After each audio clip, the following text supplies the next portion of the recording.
இன்னைக்கு இந்த வீடியோவில் மிக மிக முக்கியமான எச்சரிக்கையான ஒரு ஜோதிட தாள்களையும் அதிரடியான ஆன்மீக பரிகாரத்தையும் தான் பார்க்க போகிறோம். ஸோ பார்க்குறதுக்கு முன்னாடி எதை பற்றியதை பார்க்க போகிறோம் அப்படிங்கிறத இன்ட்ரோவில் ஷேர் பண்ணுறேன். எதை பற்றியது பார்க்க போகிறோம் அப்படிங்கிறத இன்ட்ரோவில் ஃபஸ்ட்டு தெரிஞ்சுக்குங்க. தற்போது 2025 ஆண்டில் 7வது மாதமான ஜூலை மாதமானது நடந்துட்டுருக்கு. இந்த ஜூலை மாதம் ஒரு சாதாரண மாதம் கிடையாது, மிகவும் முக்கியமான மாதம். ஆன்மீக ரீதியாகவும் சரி, ஜோதிட ரீதியாகவும் சரி, இந்த மாதம் ரொம்பவே முக்கியமான மாதம். ஸோ இந்த மாதத்தில் ஒரு முக்கியமான நாளானது வர இருக்கு. அது என்னைக்குன்னா ஜூலையுடைய 10ஆம் தேதி அன்னைக்கு தமிழ் மாதம் ஆணியுடைய 3வது மாதமான ஆணி இருக்குல்ல, அதனுடைய 26ஆம் நாள் கிழமை அன்னைக்கு வியாழக்கிழமை. இந்த வியாழக்கிழமை ஆன்மீக ரீதியாக முக்கியமான நாளாக வந்திருக்கு. அப்படி என்ன முக்கியமான நாள் அப்படின்னு கேட்குறீங்களா? இந்த நாளில் ஆணி மாத பௌர்ணமியானது வந்திருக்கு. இந்த பௌர்ணமி சாதாரண பௌர்ணமி கிடையாது, ரொம்பவே முக்கியமான ஒரு பௌர்ணமி. இந்த பௌர்ணமி அன்னைக்கு கிரகங்களிடையே ஏற்படக்கூடிய மாற்றங்களால் ஒவ்வொரு ராசிக்காரங்களுக்கும் தலையெழுத்து மாறும். அதில் மிதுன ராசிக்காரங்களுக்கு என்ன மாதிரி தலையெழுத்து மாறும் அப்படிங்கிறத இந்த வீடியோவில் சொல்ல போகிறேன்.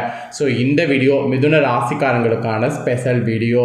மிதுன ராசிக்காரங்க இந்த ஒரு வீடியோவை நீங்கள் ஸ்கிப் பண்ணாமல் பார்த்தீங்கன்னா உங்களோட ராசிக்கு என்ன மாதிரியான மாற்றங்கள் இருக்குது அப்படிங்கிறத இந்த வீடியோவில் தெரிஞ்சுக்கொள்ளலாம். ஸோ தெரிஞ்சுக்கிறது மட்டும் இல்லாமல் இதற்கேற்ப நடந்து பயனடையலாம். ஸோ அதனால் மிதுன ராசிக்காரங்க இந்த ஒரு வீடியோவை ஸ்கிப் பண்ணாமல் பாருங்கள். உங்களோட ராசிக்கு என்ன மாற்றங்கிறத தெரிஞ்சுக்குங்க. ஆக்சுவலி இந்த பௌர்ணமி சாதாரண பௌர்ணமி கிடையாது. சூரியன் மிதுன ராசியில் பயணம் செய்யக்கூடிய ஆணி மாதத்தில் வர்றதுனால இந்த பௌர்ணமி மிதுன பௌர்ணமி என்று அழைக்கப்படுது. இந்த பௌர்ணமியில் ஃபஸ்ட்டு சக்தி வாய்ந்த மாலையை சாத்தி மகாலட்சுமியை வழிபாடு செய்யணும். அதை செய்திங்கன்னா உங்கள் ராசிக்கு செல்வ மழை பொழியும். அதனால் ஃபஸ்ட்டு ஆன்மீக ரீதியாக என்ன பரிகாரம் செய்யணுங்கிறத சொல்ல போகிறேன். அதுக்கப்புறம் கிரகங்களால் உங்களுக்கு பௌர்ணமிக்கிலிருந்து என்ன தலையெழுத்து மாறுங்கிறத சொல்ல போகிறேன். ஃபஸ்ட்டு பரிகாரத்தை தெரிஞ்சுக்குங்க, அதுக்கப்புறம் பலனை தெரிஞ்சுக்குங்க. ஆணி மாத பௌர்ணமி மற்ற பௌர்ணமி விட ரொம்ப விசேஷமாக கருதப்படுது. இந்த 2025 வருடத்தின் ஆணி மாத பௌர்ணமி வியாழக்கிழமை அதுவுமாக வர இருக்கு. இந்த நாளில் மகாலட்சுமி தேவியை எப்படி வழிபட்டால் நமக்கு செல்வ மழை பொழியும், மகாலட்சுமிக்கு உகந்த இந்த மாலையை சாற்றி வழிபட்டால் கிடைக்கக்கூடிய பலன் என்னென்ன என்பதை இந்த வீடியோவில் உங்களுக்கு சொல்ல போகிறேன். தெளிவாக இந்த வீடியோவில் அனைத்தையுமே உங்கள் ராசிக்காரங்க தெரிந்து கொள்ளுங்கள். ஆணி மாத பௌர்ணமி மட்டும் இல்லை, எல்லா பௌர்ணமியிலுமே பொதுவாக நல்ல விஷயங்கள் செய்யலாம். ஆனால் சில விஷயங்கள் செய்யக்கூடாது. அதில் இந்த பௌர்ணமியில் முகசவரை செய்கிறது, முடி வெட்டுறது, மொட்டடிக்கிறது, நகை வெட்டுவது, இந்த மாதிரியான விஷயங்கள் கட்டாயம் செய்யக்கூடாது. முடிந்தவரை இந்த நாளில் சைவ உணவுகளை மட்டும்தான் பார்த்திங்கன்னு வச்சுக்கோங்களேன் எடுத்துக்கொள்ளணும். பௌர்ணமிங்கிறது இந்த டைம் பார்த்திங்கன்னு வச்சுக்கோங்களேன் பிரபஞ்சத்தில் சக்தி அதிகரித்து காணப்படும். இந்த நாளில் நாம் வேண்டக்கூடிய வேண்டுதல்கள் அப்படியே பலிக்கும். இது ஒரு ஐதீகமாகவே சொல்லப்படுது. அதனால தான் பெரும்பாலான பரிகாரங்கள் பௌர்ணமி நாட்கள்லேயே செய்யப்படுது. அதனால தான் பௌர்ணமியில் கிரிவலம் வருவது ரொம்ப விசேஷமானது. நிலவுடைய ஒளி நம்ம மீது படும்போது நம்ம மனதில் இருக்கக்கூடிய சஞ்சலங்கள் யாவும் தீரும். ஸோ இதனால் இந்த நாளில் ஆன்மீக சார்ந்த விஷயங்களுக்காக முக்கிய முடிவுகள் வேறு எதுவும் எடுக்கக்கூடாது என்று கூறப்படும். அதே போல் பௌர்ணமியில் வீடு கட்டுவது, சுபகாரியங்கள் செய்வது, வீடு புதுப்பிக்கிறது, இந்த மாதிரியான விஷயங்கள் செய்யலாம்.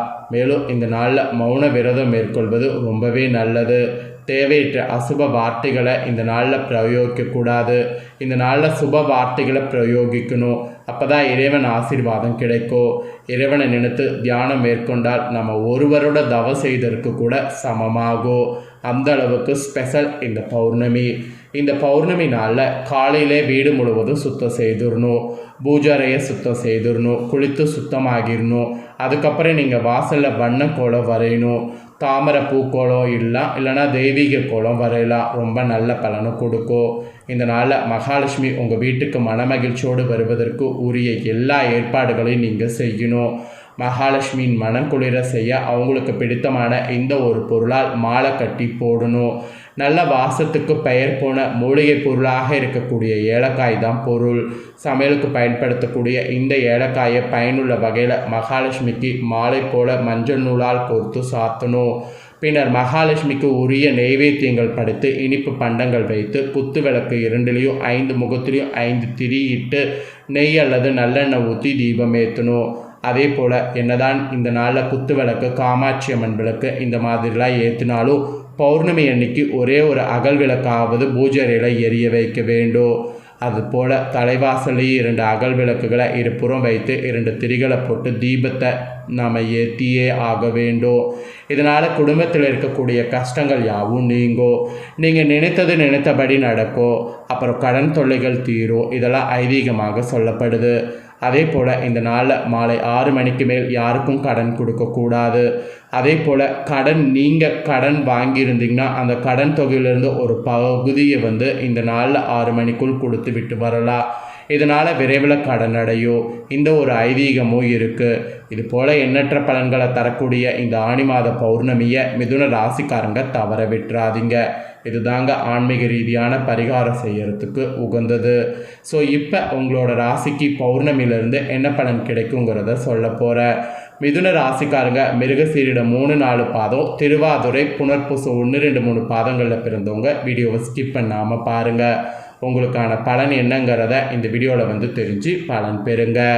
மிதுன ராசிக்காரங்களுக்கு இந்த மாத பௌர்ணமி ஏற்படுறதுலேருந்து, அதாவது பௌர்ணமி வந்ததுலேருந்து குழப்பங்கள் நீங்கி மனதில் தெளிவு உண்டாகும்.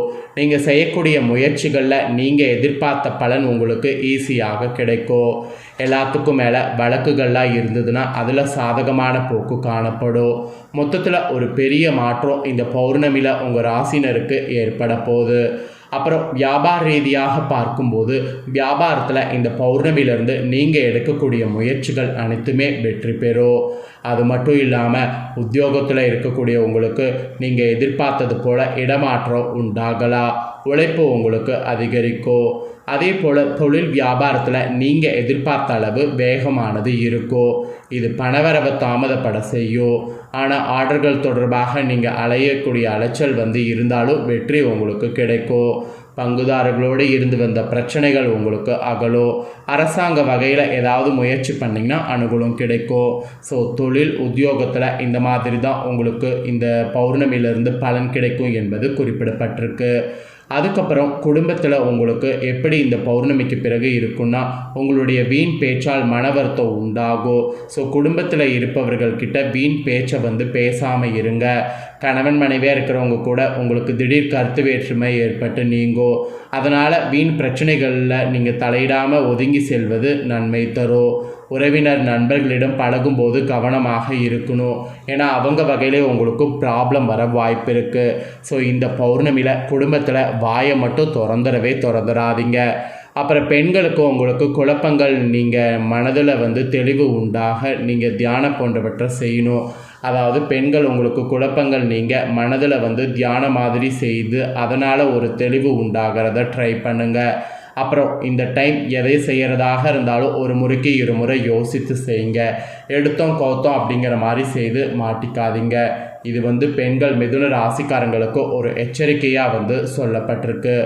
அப்புறம் கலைத்துறையை சேர்ந்த மிதுன ராசிக்காரங்களுக்கு இந்த பௌர்ணமியிலிருந்து காரிய வெற்றி அடைவதற்கு தேவையான உதவிகள் கிடைக்கும்.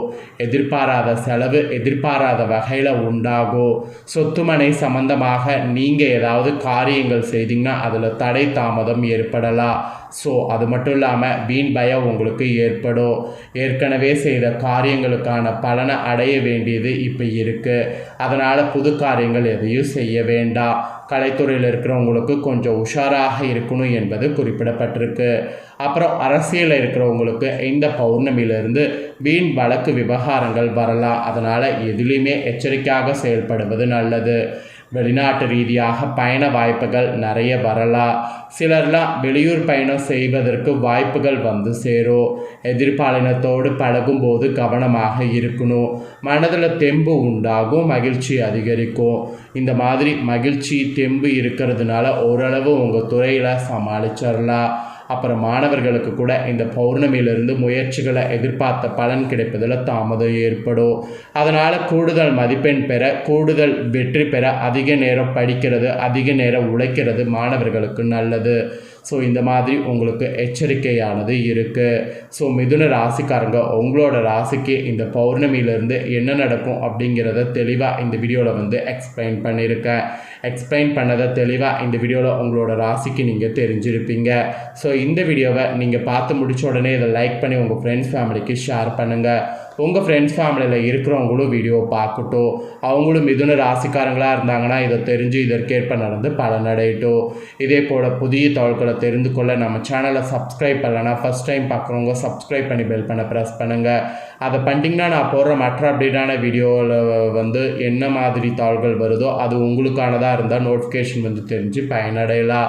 ஸோ சப்ஸ்கிரைப் பண்ணலன்னா சப்ஸ்கிரைப் பண்ணி பெல் பண்ண ப்ரெஸ் பண்ணுங்கள். வேறொரு வீடியோவில் உங்களை சந்திக்கிறேன்.